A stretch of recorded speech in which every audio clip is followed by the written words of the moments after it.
আসসালামু আলাইকুম। তো আসলাম আমরা গ্রামের মনোরম পরিবেশ দেখতে। আসার পরে আমরা দেখতে পারলাম, দেখেন অনেক ফলের গাছ, যেমন মরিচ গাছ।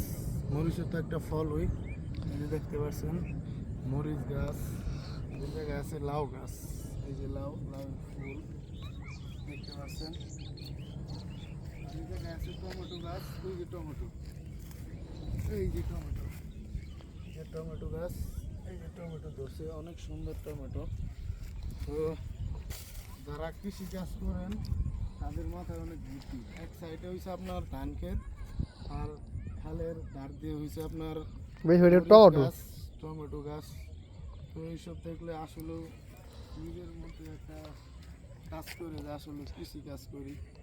তা আমরা কৃষিকাজের পরিশ্রম অনেক, কিন্তু আমরা চাইলে এটা করতে পারবো না। আমরা যারা শহরে থাকি ওই কঠোর পরিশ্রম করে অভ্যাস নাই।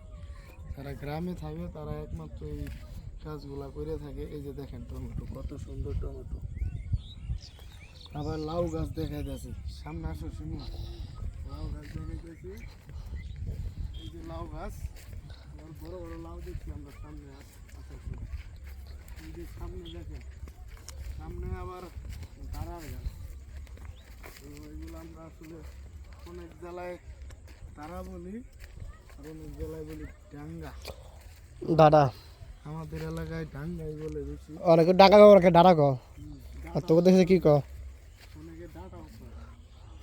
তো আসলেও এটা খুবই একটা লাভজনকই, কারণ এই জায়গায় কোনো খরচ নাই, পানি নাই, সার নাই। এই জায়গার ভিতরে এত সুন্দর পরিবেশের ভিতরে এত সুন্দর সুন্দর ফলের গাছ, এটা কল্পনা করা যায় না। তো আপনারা যদি এদিকে আসতে চান তাহলে এগুলো দেখতে পারবেন। আমার কাছে জায়গাটা অনেক ভালো লাগছে, ভালো লাগার মতো জায়গা, ভালো লাগছে না, এটা ভালো লাগার মতো জায়গা। তো আপনারাও আসবেন, আসলে যেগুলো দেখতে পারবেন, অসম্ভব সুন্দর জায়গা। তো আশা করি ভিডিওটা যদি সবার ভালো লাগে শেয়ার করে দিবেন। তো এমন সুন্দর সুন্দর ভিডিও পাইতে চাইলে আপনার ভিডিওটা শেয়ার করে দিবেন ইনশাআল্লাহ।